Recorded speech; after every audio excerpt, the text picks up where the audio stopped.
السلام علیکم جی، میں اپنے اللہ کو گواہ بنا کے کہہ رہا ہوں کہ میں نے پوری کوشش کی ہے اور میرا اللہ انشاءاللہ اس بات کا گواہ رہے گا۔ مجھے بہت سارے لوگوں نے کہا تو یہ نہ کر، تو کوشش نہ کر۔ پاکستان سے باہر جانے کے اور بھی بے شمار راستے ہیں اور لوگ جاتے ہیں۔ مجھے لوگوں نے بڑی الٹی پٹیاں پڑھائی، بہت ساری باتیں میرے ساتھ کی، لیکن مجھے حج کے لیے جانا ہے، مجھے اس ملک کو نہیں چھوڑنا۔ سب لوگ جانتے ہیں کہ میں اس ملک کو کبھی نہیں چھوڑ کے جاؤں گا۔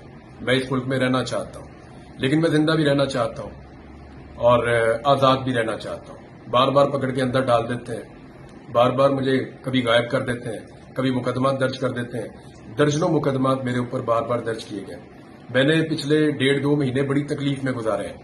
میں 2022 میں حج پہ جانا چاہتا تھا، مجھے گرفتار کر دیا گیا۔ یہ احرام میں نے 2022 میں پہننا تھا، پھر 2023 میں نے یہ احرام پہننا تھا تو مجھے اغوا کر لیا گیا، اور میں جہاں پہ تھا ان لوگوں کو میں نے کہا، میں نے ٹکرے مار مار کے کہا کہ میں نے حج پہ جانا ہے۔ انہوں نے کہا جی اس سال آپ نہیں جا سکتے، آپ اگلے سال چلے جائیے گا۔ تو میں نے اس سال کی نیت کی۔ اب اس سال میں نے حج پہ جانا تھا، 2 مہینے میں نے بڑی تکلیف میں گزارے، کبھی ایک دفتر میں، کبھی دوسرے دفتر میں، کبھی تیسرے دفتر میں۔ تمام نظام کے میں نے دروازے کھٹکھٹائے اور ہر ایک کو میں نے بتایا کہ میں حج پہ جانا چاہتا ہوں، میری اور کوئی نیت نہیں ہے۔ اور اس کے بعد پھر میں ہائی کورٹ گیا، پھر جو کچھ میرے ساتھ ہوا وہ آپ سب جانتے ہیں، اور فائنلی مجھے حج پہ جانے کی یہ آخری ایک فلائٹ ہے، میں اس کو مس نہیں کر سکتا۔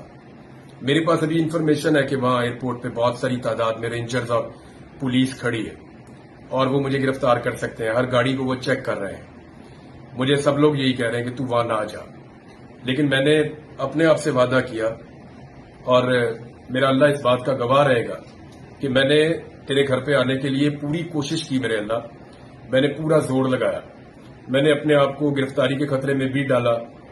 اب پتہ نہیں وہاں مجھے گرفتار کرتے ہیں، غائب کرتے ہیں، کیا کرتے ہیں میرے ساتھ میں نہیں جانتا ہوں، لیکن میں ایئرپورٹ جا رہا ہوں اور صرف حج کی نیت سے جا رہا ہوں۔ میں حج کر کے واپس آؤں گا، کیونکہ میں نے عدالت کو یہ بولا ہے کہ اگلے مہینے کی 8 تاریخ کو جو عدالت میں پیشی ہوگی اس میں آ کے پیش ہوں گا۔ میں نے آج تک کسی عدالت کی کوئی ایک پیشی بھی مس نہیں کی، قانون کی آج تک ایک بھی خلاف ورزی نہیں کی۔ جس ڈپارٹمنٹ نے، جس دفتر نے جب مجھے بلایا میں وہاں پہ گیا، میں نے کبھی بھی کسی چیز کی خلاف ورزی نہیں کی۔ پاکستان کے آئین اور قانون کے مطابق سب کچھ کیا، اور اب بھی قانون اور آئین کے مطابق اپنے حق کو استعمال کرتے ہوئے حج پہ جانا چاہتا ہوں۔ میں نے 5 دفعہ ٹکٹ لیے ہیں، یہ 5ویں مرتبہ میں ٹکٹ لے رہا ہوں، یہ تو ریفنڈ بھی نہیں ہوتا حج کا ٹکٹ۔